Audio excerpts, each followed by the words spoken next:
Buying might seem straightforward. After all, it's just a transaction between parties at some point. But good buying needs much, much more than that. In fact, it's the seller's job to get us to buy, to pay more than we need to lock us in, to make us come back, and so on. So, in fact, good buying is more about understanding what is happening and being able to understand it, and then use that understanding to assess the power we have. This is not always obvious. After all, the seller will work to convince us that we have always got the best deal and we've got the best deal already, or to build some sort of relationship with us that creates obligation.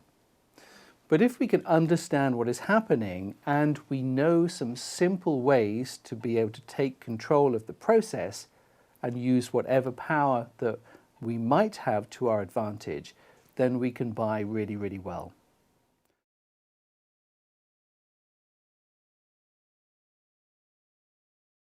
Good buying can make a dramatic difference. It can help us save money, it can help us buy at a much lower price point in some cases, but it can also help us to get much more value from the supplier and perhaps take away the risk of things going wrong.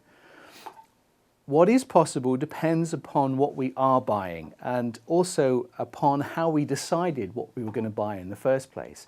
For example, individuals and companies frequently buy badly just because of the way that things were specified.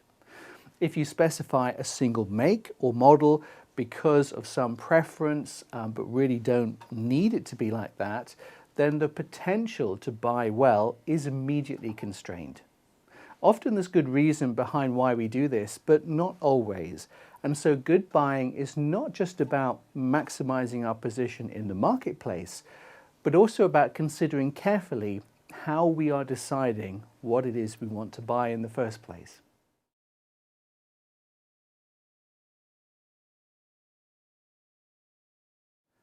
Suppliers building relationships is one of the biggest reasons why people buy badly, especially in a company where suppliers will establish close relationships with all of the people who have some sort of involvement in what they provide. And if the supplier can win friends in, say, technical or operational functions, then the buyer's really going to struggle to have much strength. It's also very easy to fail to understand the actual strength or otherwise of our position.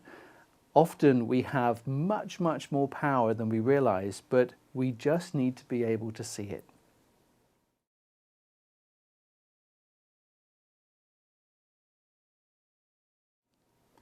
Fundamentally, buying is the same in every situation. It is the exchange of something of value for something of value, and the basic principles are the same. However, things do change with scale and with the number of people involved. If we're buying as an individual, then we can decide what we want and we can get on and buy it. If we think a relationship with a supplier will help, say if we're engaging a builder who will do some work on our house, then we can make this happen. However, as an individual, the power we have will always be limited. Yet in bigger companies, we can have huge buying power, perhaps even enough to change how an entire marketplace operates. Yet here the number of people we will need to involve and consult with is much, much higher and makes buying more complex.